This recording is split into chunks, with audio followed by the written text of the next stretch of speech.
Right.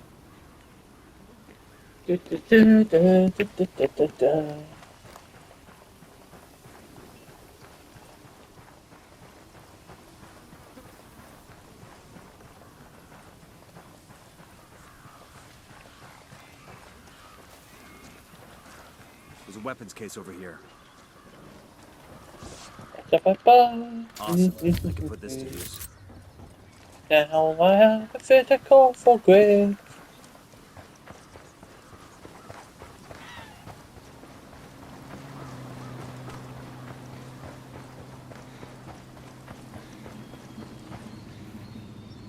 Now Out of the to car. so sorry, Now. Don't make civilian, this harder than following it your has to car. be. Hang on, I'll drive. Acércate ahora. Buenas. Esperanza Santa Blanca. Hola, plebes! I feel a change in the air, a shift in the wind, a new day dawning. DJ Perico here, talking to you about the bright future of the Santa Blanca cartel. I know we've only been in Bolivia a few years, but look how much we've grown. How much good shit has happened.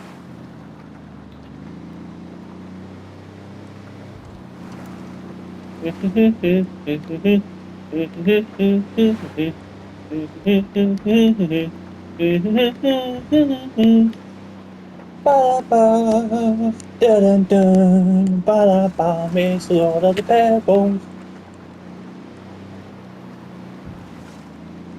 He's going down to hell. He's going down to hell. Ba ba ba ba ba ba ba ba ba ba boom.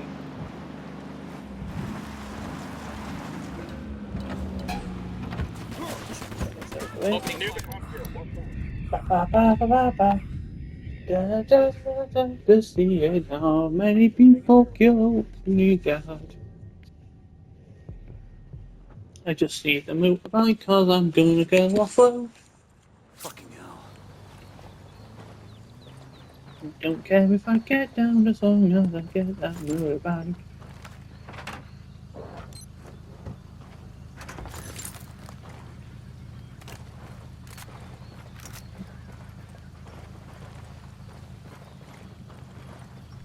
I'm riding the motorcycle. I'll catch up with you.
No, I'm gonna fire it here.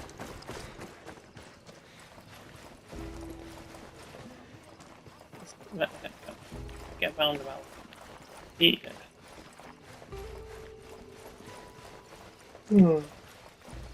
Yeah.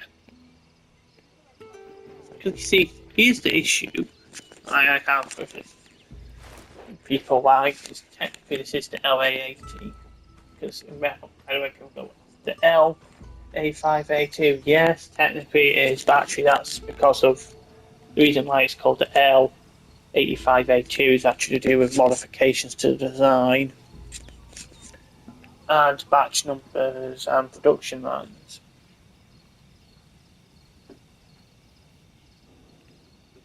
Where with America you would have the pattern and then the production lines, production stuff.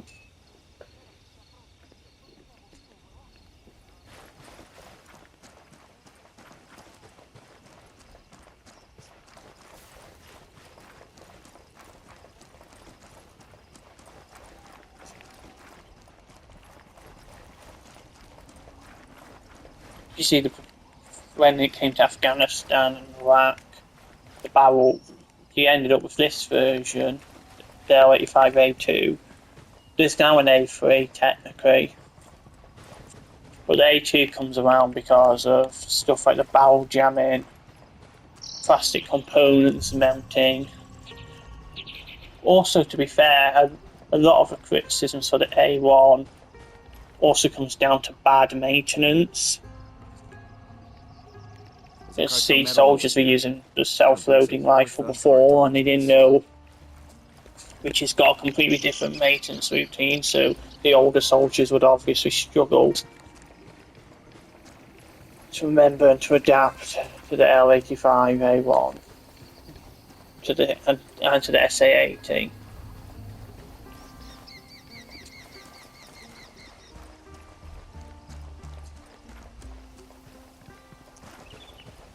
But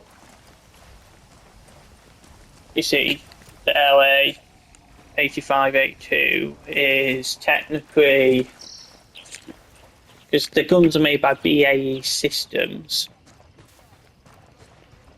and people go, oh yes, but they had to go to a German company to fix it. Well, actually, Heckler and Koch were owned by Britain at the time. Germany didn't actually own a few of German arms manufacturers actually owned by other countries in the early 2000s and 90s. So yes, the designs were produced, but actually engineers all BAE engineers, and they just used the manufacturing plants and production sites of like Heckler and Koch. Yo, we got Unidad troops over by that crate of medical supplies. Technically, it's British-owned Germans who are fixing it. But, well, yes, it can go fully automatic. You're not actually supposed to fire it fully automatic. In fact, it's funny because when you first equip this gun, it's automatically set as to be fired on fully automatic. No, it's actually supposed to be fired semi-automatic.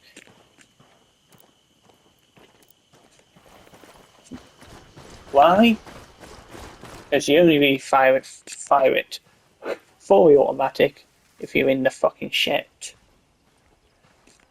You don't fire your infantry weapons fully automatically unless you're in danger. That's the mindset, and it's cheaper as well. Unless you're America, who actually adopts the mindset of going full auto just purely because they can replace ammunition. Which makes war expensive, but okay, America, that's your mindset. And then people go, oh, but yeah, the Germans fire fully automatically. Well, yes, that's because they were actually using it tactically. They used their machine guns for suppressive fire. And why did they use it for suppressing fire? So the infantry, like your riflemen, would go around and flank. It's to pin the enemy in place. Americans just use their machine guns on full automatic fire because why? Because they could. That's all it comes down to. Literary mentality. Between the Wehrmacht and like the US Army for World War II when it comes to machine guns. And actually to automatic weapons in general. But Britain's, but then when it comes to British machine gun crews, they're taught to fire not fully automatic, well, they're trained to fire in bursts, and that's where it conserves ammunition, and also there's a higher degree of hitting a target. Because British machine gun crews are trained not to really. Well, they are trained to do suppressive fire, but they're more trained to also kill the target. Where the US mindset and like German mindset have historically been, Germany's has been historically to be suppressive fire and maneuverability in their warfare, but the Americans is just more like superior firepower doctrine, where it's just like drop as much as heavy munitions until the ground is flat and erased. Or slate erased, yes. Then obviously you've got like the idea of mass assault, which, you know, the Soviet Union, the Chinese during the Korean War, which is just to throw bodies at the problem. Shit, we got company.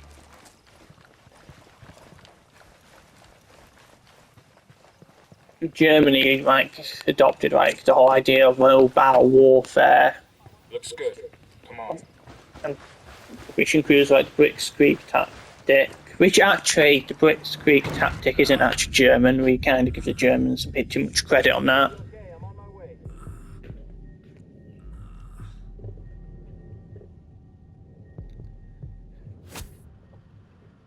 Because if it weren't, because the first tank company commander was Percy Hobart in World War One, and he came up with the idea of putting radios into tanks, and that's burst mobile warfare. So technically, modern mobile warfare of tanks, armoured cars, trucks, is technically a British invention. So, and by the way, people go, oh, but well, yes, it's based on, but it's a British tactic, and that's actually based on Mongolian cavalry tactics. That's what the Blitzkrieg and Percy Hobart wrote about. He wrote all his theories based on the concept of Mongolian cavalry, which was to cut off supply lines and that. They will encircle the enemy, cut off supply lines, Okay, this is the Unidad fire. raid behind the lines, so the enemy's weaken, and boom. We need the target alive. Roger that. Ooh, But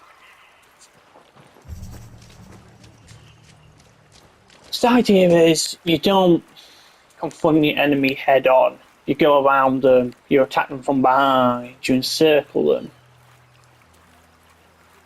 Obviously the Soviets sort of adopt encirclement tactics from the Germans on their counter-offensives at the end of the war.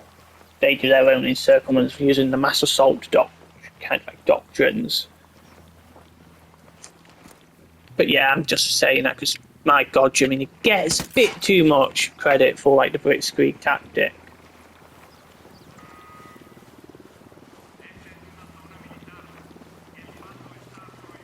Because like Hans Guderian pretty much asked his staff to copy and paste and translate a whole bunch of other people's work, like Percy Hobart's, into fucking German.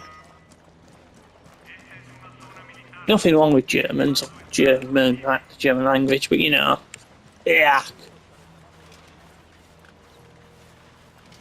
And people go, but why did Percy Hobart never get the credit? And I'm like, well, he doesn't get the credit because, well, it's just actually his personality has a lot to do with it. He doesn't like attention. He's a very humble person. But he does have he also isn't liked by the officer corps because of something that happened during the First World War. He fucked another officer's wife in an affair, and oops. Well, he fucked another person's wife, and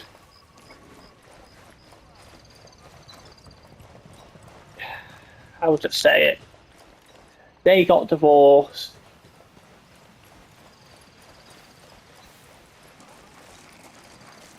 Yeah, they got divorced.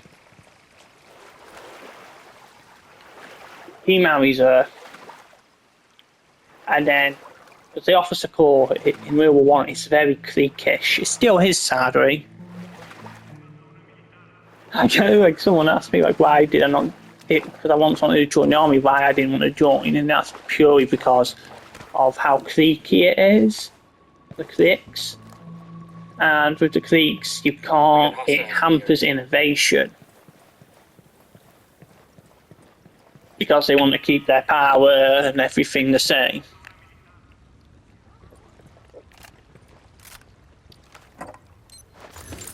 So, because tanks came about and trucks and armored cars and Percy robots, like, oh look, we need radios. That way we're truly autonomous and we can keep in the fight, because back in the day, if you were a tank commander or you're a tank crew and you're in a tank, fuck me, you're just going wherever you're going. You're not going on a straight line. You could go anywhere, you've got your objectives, you've achieved your objectives, and then you just go. And you have no clue where you're going, like you're lost essentially. You're a guy in a metal tin can who's lost, shooting at anything that shoots at you. You see, he comes up with the idea of radios in tanks, which, by the way, got rejected initially because all the original tank crew commanders and officers in the Royal Tank Corps used to be cavalry officers, and the cavalry officers who remained, cavalry officers, were worried that tanks and trucks and armoured cars that we have today would take over their role. But then when Percy burning after World War One, he wrote essentially what we would call the Blitzkrieg tactics of Hans Guderian and Rommel. A lot of like that. He pretty much wrote the rules of how tank warfare worked, and the Germans just used it. And people go, why didn't Britain use it? Well, because all the people who were pissed off at him from the First World War and hated him because of the affair and because he was replacing them as cavalry with his ideas, all in charge of military training exercises. And what they would do is, see how British training exercises, or military exercises work, is you have umpires who sort of like set the rules. And they set the rules for it so that essentially, whenever he tried to do anything, or anything new, or innovative, he couldn't do it. They'll rule against him, essentially, being the equivalent of a military cheat. When we may have to do this in an actual battlefield, you cannot expect your enemies to always follow the traditional rules of military engagement. No, you can't expect that, man. In real life, that's just so it's a retarded take by the British Army. Then in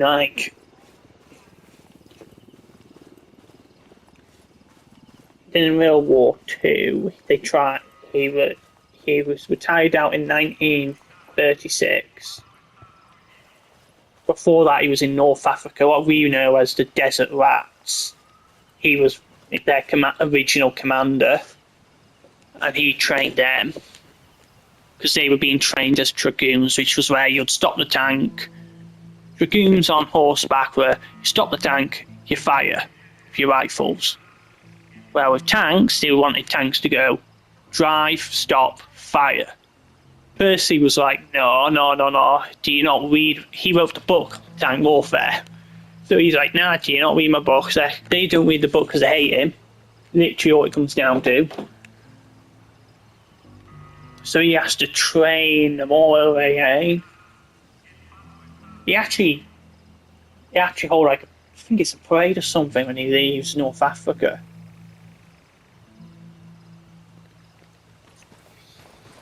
Because he's well known, he's hated by the officers,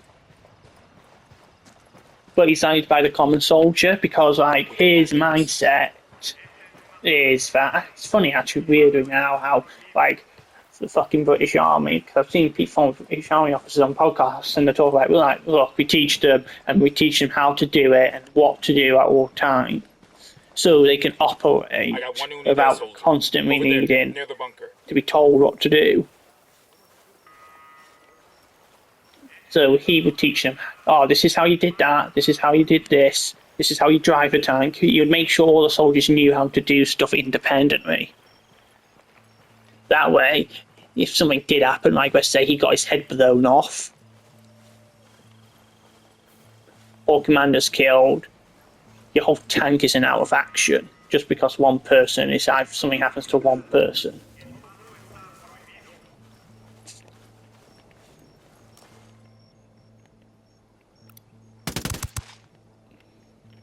We got a grunt all by us. We got him. We're still right in the bunker. Sniper, top of the tower. I'm a big Percy Hobart fan, I will admit. People like Rommel and I like Percy because let's be honest, without Percy there would have been no Desert Rats and the North Africa campaign would have been lost in hell. Which is funny really because that technically means he's responsible for Britain managing to hold on to North Africa without being back into the army. But no, in the 40s he gets brought back in. And my god, shit the British Army tried to do with him. They tried to like get him like invalided out because they wanted him to fail his medical. Winston Churchill gets involved and has to ring Percy personally and say he's back in.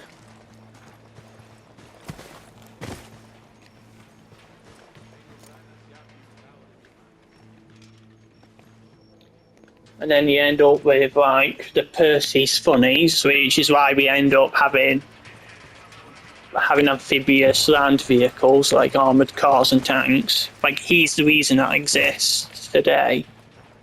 A lot of amphibious military vehicles.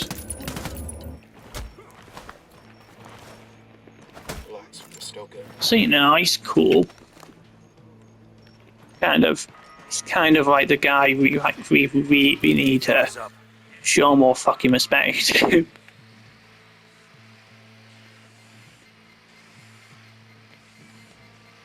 As you can see, I don't like how he's mistreated.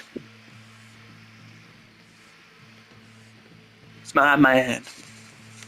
Here we go. Got it. Eyes on the Unidad captain. Eyes on a grunt. He's alone. In the bunker.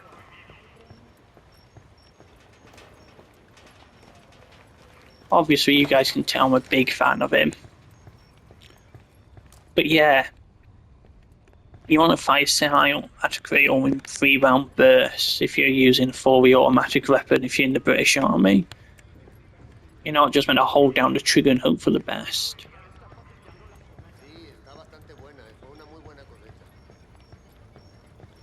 Get that. Which is funny actually because the museum, like that's like the one biggest criticism, like, and everyone calls it the American strategy, just like holding down the trigger. Well, that's your choice. But with a pair of British troops do not leave like the Americans, especially the older ones I've noticed. It would be a relief. Like a lot of older British troops don't. And it's funny too because I've met people who've been stationed in Palestine back when it was a mandate. So call them back to Itaqua. Tell them you've got a package ready.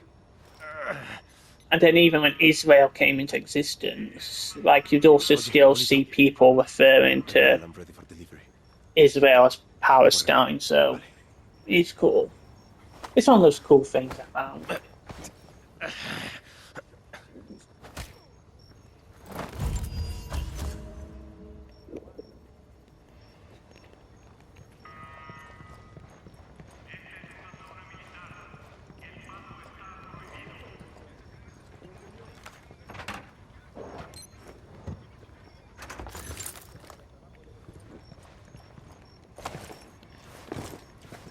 Personally, I like it.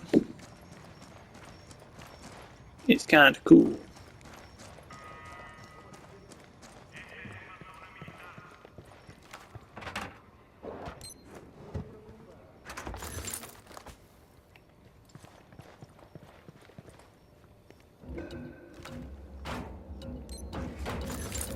Hold up, they're gonna see you.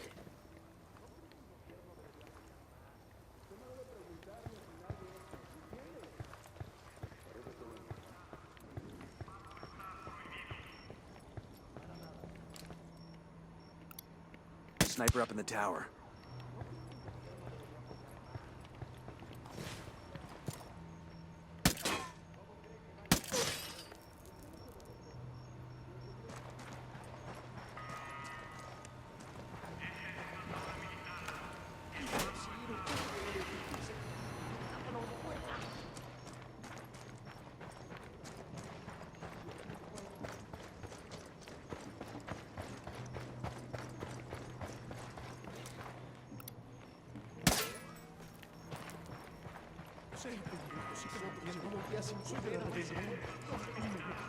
Yeah, so yeah, semi-automatic is the best.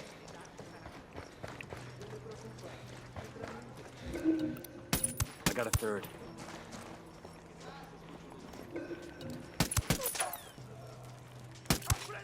Damn, that sure got his attention.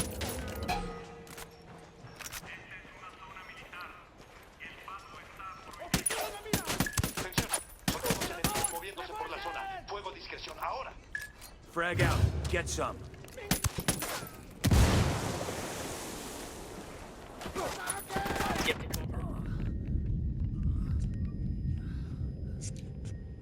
Yes, that's just my random rant.